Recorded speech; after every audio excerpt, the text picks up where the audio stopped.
I'm joined today by John Bullock. I'm going to let John introduce himself to you rather than me do a misdemeanor to his credibility. So, hi John, and if you'd like to just introduce yourself so people know who you are and what you do.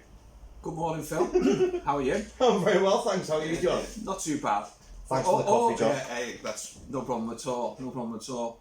What about this weather we're having, Phil? It's great, isn't it? I think the rain stopped actually now.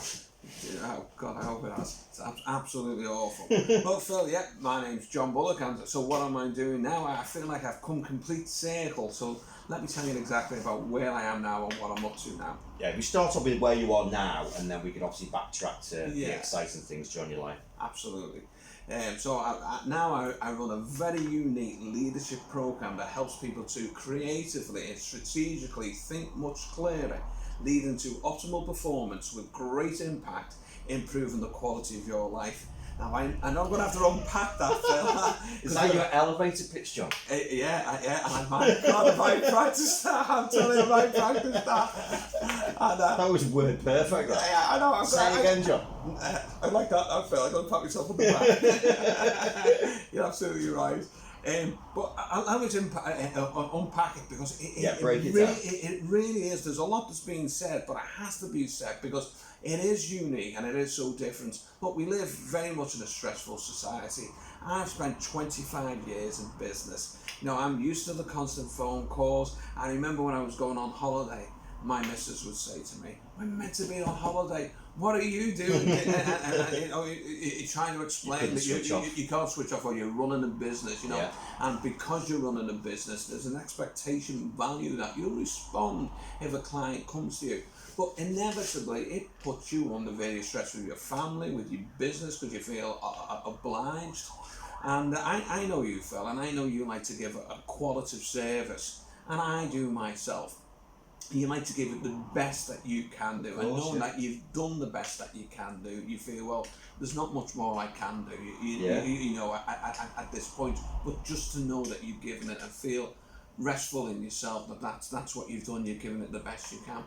But because of this 24-hour society, we've got constant communication, mobile phones, emails. It's never ending, isn't it? Never ending. Scheduled meetings, traffic jams.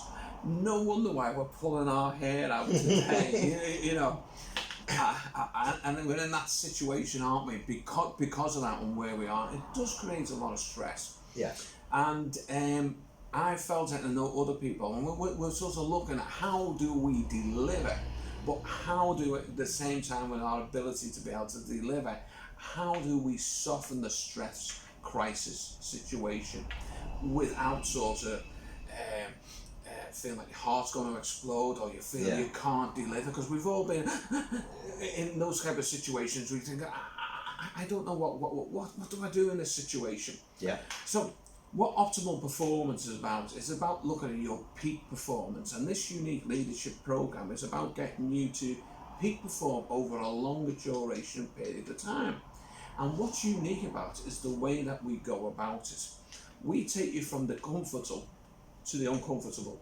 Okay. But we do that on purpose because we want you to respond, and we want to observe how you respond. And people normally respond under stress in 3 different ways. They respond by flight, freeze, or fight. And that's what we're particularly looking at, those particular 3 areas, to see how you respond. So you test people to see how they react in those scenarios? Correct. So what kind of, can you give the game away about what kind of scenarios you put what was great about it, I'm working with a company now in the Netherlands called Mind 5, and they've been great for me, and they've asked me to join forces with them because what they wanted to do, they wanted to use my kickboxing Muay Thai background, because they use kickboxing techniques to actually put people under stress. Now, I must stress that what we're not doing is we're not teaching you to box, we're not teaching you to be fighters, you're not there to compete. But the way that we go about it does put you under a bit of stress, and we want to see the way that you respond. Okay. Now, when you respond, we're then trying to get you to sort of reflect on the way that you respond, look at it, and say, look at mechanisms about the ways that you can control it. and most people will be aware that we have what you call the parasympathetic and the synthetic nervous system. And when you're in a situation, when you're in a stress or crisis situation, your heart rate goes up, your breath's a bit like this, it's very shallow and sharp, you become more focused, your digestion slows down, you're more alert. And then conversely, when you're not in a completely stressful situation, the complete reverse happens on it. Well, what we do is, when putting you in that, we show you mechanisms that you can employ that can help you slow down that. And by having a better understanding on the way that you as an individual respond to stress, you can then plan your day out a little bit better, knowing when you're going to hit your stress points, okay, and when you need to optimally before, and because you know how you're going to respond, you can then use techniques that we can show you that can help you control that a little bit better. And I think self-awareness is a great thing. Now, we already do this, and I'll tell you about how many, and I know I've done this in the past, when I've had a situation at work and I felt it, this is something I really need to do. I've got a problem here, whether it's a legal problem or you've got a family problem or a business problem, whatever it is that you're dealing with. How am I going to do it? What am I going to do? Because you're so anxious, nothing comes to the brain. The creative side of your brain's not working because you're so frustrated, you're so uptight that you can't think straight. So what do? We go for a walk. And once we go for a walk, we get walking after 10 or 15 minutes. Feel better, a bit of fresh air into we feel much better, and then all of a sudden you think, well, maybe I can do this, or maybe I can do that. It clears your mind. It clears your mind. What a lot of people probably won't realise, there's an old saying I've heard so many times, I think Tony Robbins, is saying, where he says that if you want to change your emotion, you have to change your emotion. So if you want to change emotion, so you have to become physical if you want to change your emotion. Now that's really very, very important, and I can refer two key points on this. One of them is when we're anxious or we suffer with depression, you can obviously take drugs, and people do, and they take drugs to medicate themselves, and the idea of the medication is to relieve the stress. But with any type of medication, there's side effects. And what it's really doing is it releases endorphins so you feel better. But exercise does exactly the same thing, but it has no side effects whatsoever. Right. And because you're creating additional blood flow to the brain, because you're moving, you're creating new brain cells. And as soon as you create new brain cells, you're more able to learn better and retain the information and draw upon that information far more efficiently than you otherwise would have done had you just sat there and it felt like your head was exploding. So that's the first part, and that's why we're using the physicality of the kickboxing and the time boxing. Okay. Because we want you to be bodily aware of how you feel.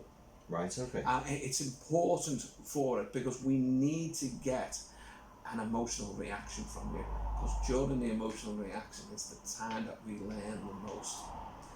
And we can get it through Muay Thai and kickboxing, and that's why that's used. And for me, it's been a great partnership from that. So hopefully that's explained. It does explain. It all sounds really interesting. So in terms of the coaching that you're doing, what kind of format does it take on? Are you like a mentor for them on an ongoing basis, or do they just come on one session, or how does that actually work out?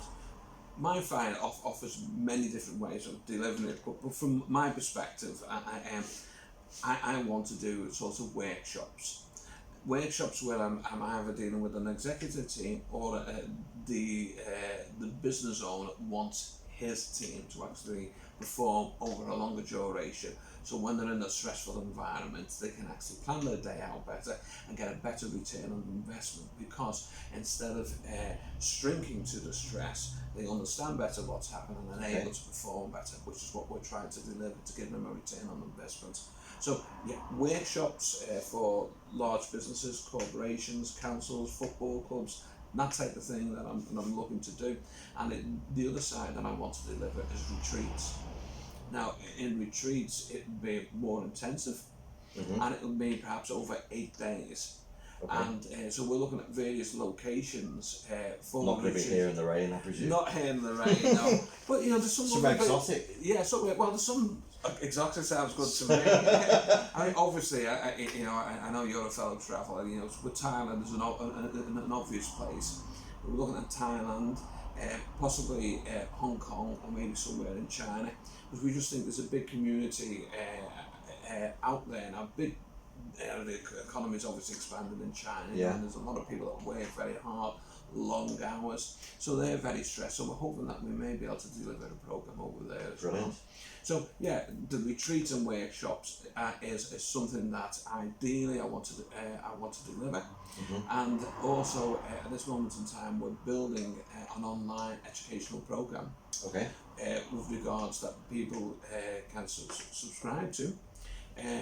And in which then they can have courses on stress management and energy management, team management, focus. Is this something that they can just watch at their leisure on a computer or that kind of thing? It's active, so it's not a thing that you're sitting down. I need to emphasise this, and with anything like this, you need to buddy up. Yeah. So the program will be that you've got to buddy up with someone probably your own weight and thing, an experience, probably age.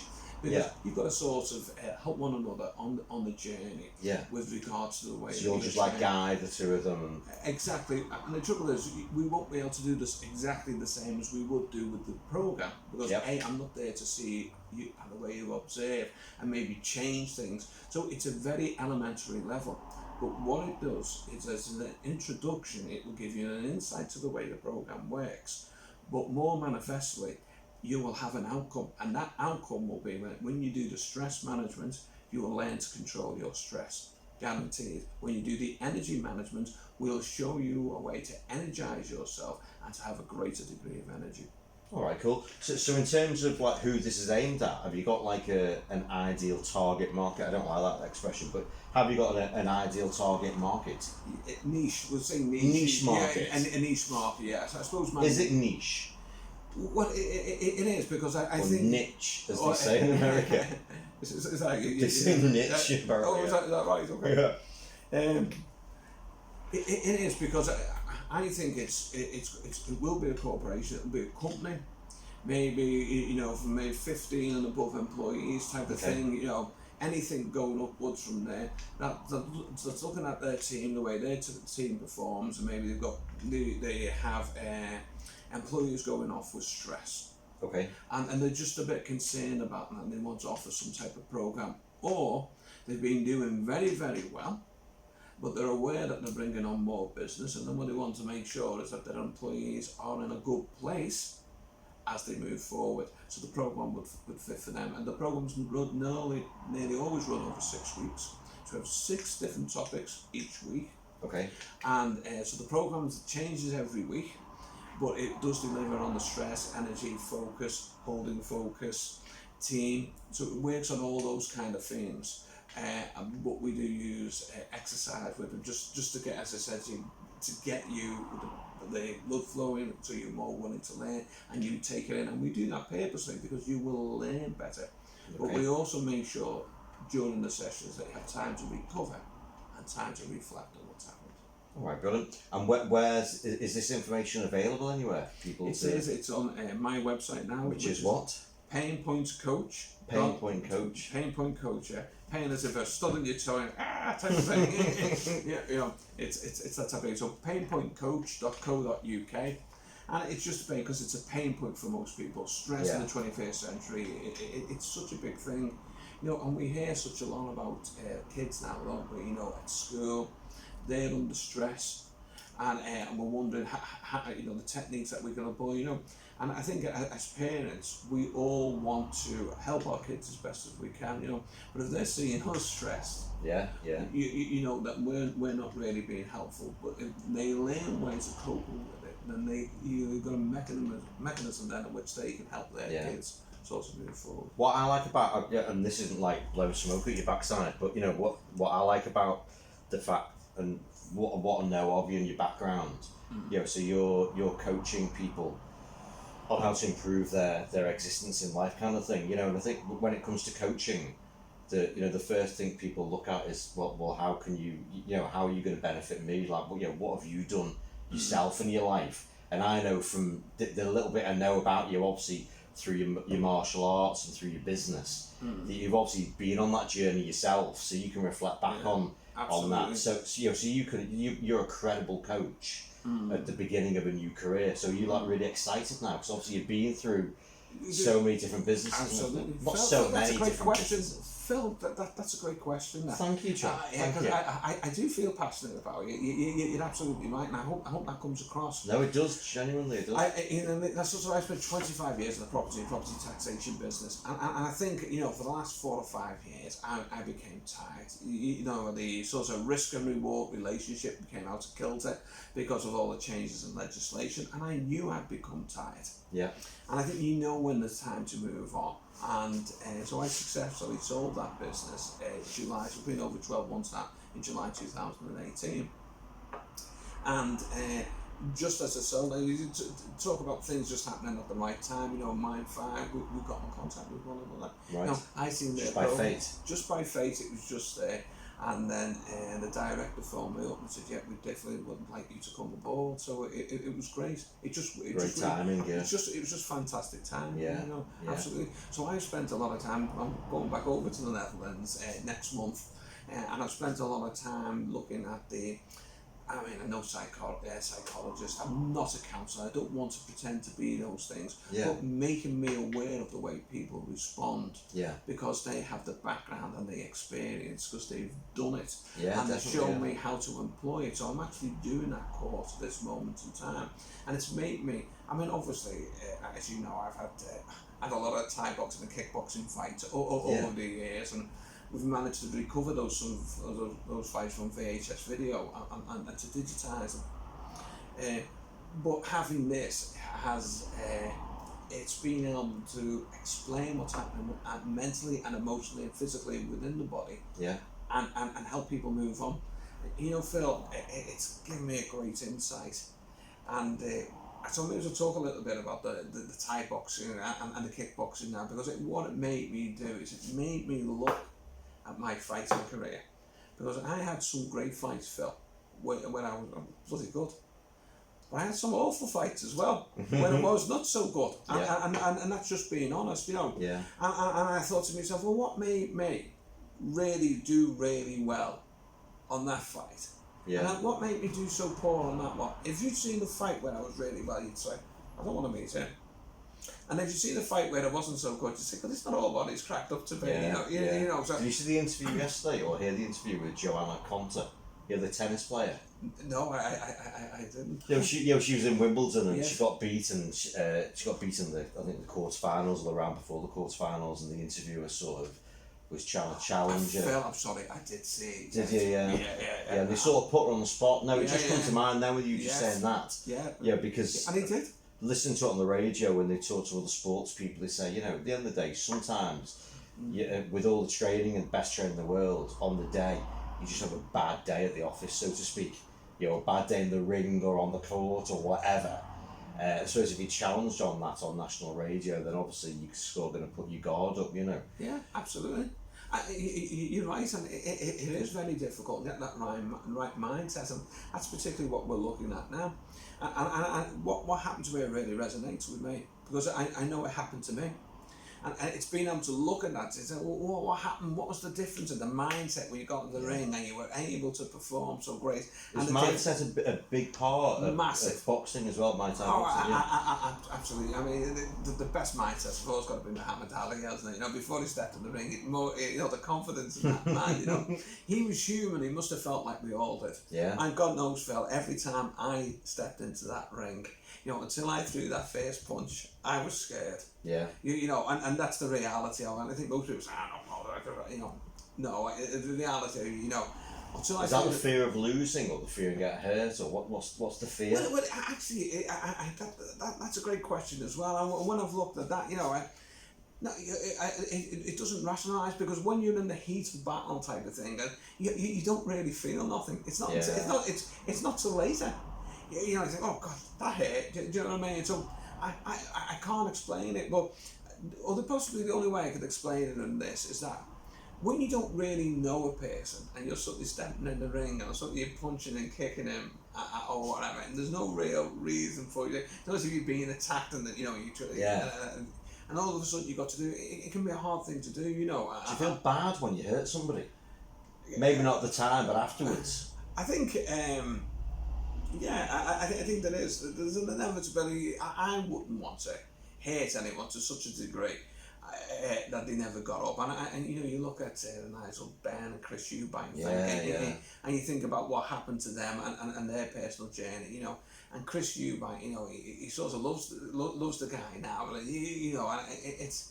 No, I don't think any fighter wants to do that. I think the reality of it is that any fighter wants to see the other guy come out. Did you ever know anyone, like, personally, before you've had a fight against them? In the sort of local circuit, because originally, and they still do now, they have what we call inter-club competitions, and there's an inevitability that you do come across something. Is that hard to fight against someone? Yeah, I know. Many years when I tried that, Master Toddy's, and we had a few of them, you know, and you'd be training with these guys. Next minute you have to get in the ring, you know. It was like a very hard spar, you know, and. But you know, it's where you learn. But I don't think part of the game. I don't think anyone steps in the ring and says, "Well, I want to do this. I want to do that." It's a journey, isn't it? You know, and the first time I got in the ring, I was just so grateful that I was able to get back out. You know, and then and then the next thing you kind of keep my eyes open when somebody throws a punch, and can I actually hit him back that time? You know, and it's all small steps. You know, I was very fortunate in my career because I met a lot of very interesting people. And I trained at Master Toddy's gym, and they had a lot of great, fantastic people in that gym, you know. Where's that gym, sorry, John? It was in Manchester. It was in in Ancoats in Manchester, in one of the old industrial sewing mills, you know. And when I look back at the way we trained, you know, it was so different, even as it is now, you know. But there's a guy there called Ronnie Green, who's 5 times world champion. Absolutely phenomenal, and Jeff, my older brother, and I, we used to travel from Liverpool or Ormskirk to Manchester to train with him, you know, 2 or 3 times a week, and it was a long way to go 2 or 3 times a week, and this went on for about 3 or 4 years, and then we used to just come in the afternoon and probably train with Ronnie when we had fights coming and things like that. And one of the biggest things that I learned from Ronnie is that, you know, sometimes you're boxing really hard, you're sparring hard because you've got this competitional fight that's about to go ahead. And Ronnie stopped us, and he said, no. He said, I'm not going to hit you hard. I don't want you to hit me hard. He said, it's not something I learned. He said, how are you going to learn? How are you going to have the confidence to throw a punch at me if I come back and I've you know, I've made strong contact with you type of thing? You know, he said, this is about building confidence, and you suddenly realise, you know, we were very fortunate to touch base like that, you know, and. Have good role models like that really help you forward, and something the realization that really what this is about. It's you know, it is a defensive system, and he was teaching you that it's not about being aggressive. If anything, you know, kids getting taught are not aggressive because it's getting taken out while they're in the gym. And it brings me to a point, you know, Phil. When I was running clubs many years ago, I used to have sometimes I'd have the old fellow to come in and it'd say, I've come to class today because I want to learn how to beat up so and so. Now you got 2 choices when that happens. You either turn around and say, no, we don't operate that way, bye, or come into the class. And I always brought them into the class. Now I didn't really teach them anything. I can say that now because I'm not running the club. What I used to do, I used to give them loads of exercise, plenty of exercise. Because 1 or 2 things happened. They thought to themselves, I'm beginning to like this. It's quite good. Yeah. And rechannel themselves. Exactly. And then the mindset changes. You know, and they sort of fall into the way, the sort of belief system of the club, which is not about going out and doing this. There's been quite a lot in the news about that, you know, about, you know, teenagers, you know, to get them off the street, so to speak, and to get them into boxing clubs, and you know, to give them different focus in life and everything. Well, do you know what, fella? That's absolutely right. In America, where they've had bad attendance of school for kids and school kids, they've suddenly realised, and they went to some of the really bad areas, the Bronx in New York, and things like that. Kids weren't attending school, like here, carrying weapons and things like that, and they looked at what was happening, and what came to their mind was that the fact that, like in the UK now, done away with all the sports fields and all the physical education. And they said, well, actually, this is wrong. If you want kids to learn, you've got to change their emotion. You've got to activate their emotion. Yeah. You've got to get the kids moved. They'll learn better if you activate them. Yeah. And they'll deal with stress better. So we need to activate. So they put a physical program for these kids. Yeah. Do you know from 75% non-attendance, of that 75% was non-attendance, they brought back over 70% back in, and they were attending school regularly because they brought physical exercise back into the school. That's quite incredible. Is that physical exercise, or is it boxing? Is it the contest side of things? Where I think boxing seems to be a thing that they use. It's a way to challenge energy. And when you think about, there's companies in Japan now where the chief executive, when he has a bad day, he goes into a room and starts punching hell out of the kickback, and things like that, to get it out of his system. There's something there in it, isn't it? Can I ask you a question, John? Mm-hmm. Do you have a morning routine? I do actually. What's your morning routine? What I do is I go for a very small run, not a big run, because I'm aware of my joints and the mobility, and as I get older, I don't. Is that every day you do that without fail? Probably I train 3 times a week with an old buddy of mine called Bob, and we've trained together for years. So we do a bit of pad work, a bit of weights. In the morning? No, in the evening, but in the morning during Monday to Friday, I sort of wake up and I'll go for an 8-minute run, and that's just to get my mind. Yeah. What time's that, John? Normally about 7:30. Yeah. And then what? That's it. And then you come back and then you're ready to start the day? Well, after it does, it freshens you, it wakens you up. I think, for me, I'm very aware as I got older, because you do a lot of twisting on your joints because of the kicking and things like that, your hip. A lot of guys like bad knees, bad hips, So I try not to overdo it. So it's about striking a happy medium, but it's the regular consistency of going back every morning and struggling, for what's taking me about 8 minutes to do maybe half a mile, 3/4 of a mile run, and that's it. Yeah. It's enough to get me going and to keep me active, and that's why I do. What about healthy diet? Yeah, well, I was a lightweight when I was fighting, so I don't want you laughing now and saying, he's no lightweight, well, I accept that, What weight's a lightweight? I fought under 64 kilograms. Okay. It's about 10 stone 3. Yeah. Mm-hmm. What are you now? You're 10 stone now? Yeah, 10 stone now. 10 stone 4. Yeah, it's only a pound and And final question, and probably the most important question. Do you watch Love Island? No. Definitely not. No. Are you a hater of it, or you just don't watch it? I don't watch TV. No, do you not? No, I'm not a great lover of TV. No? No. Do you listen to radio, watch videos, or...?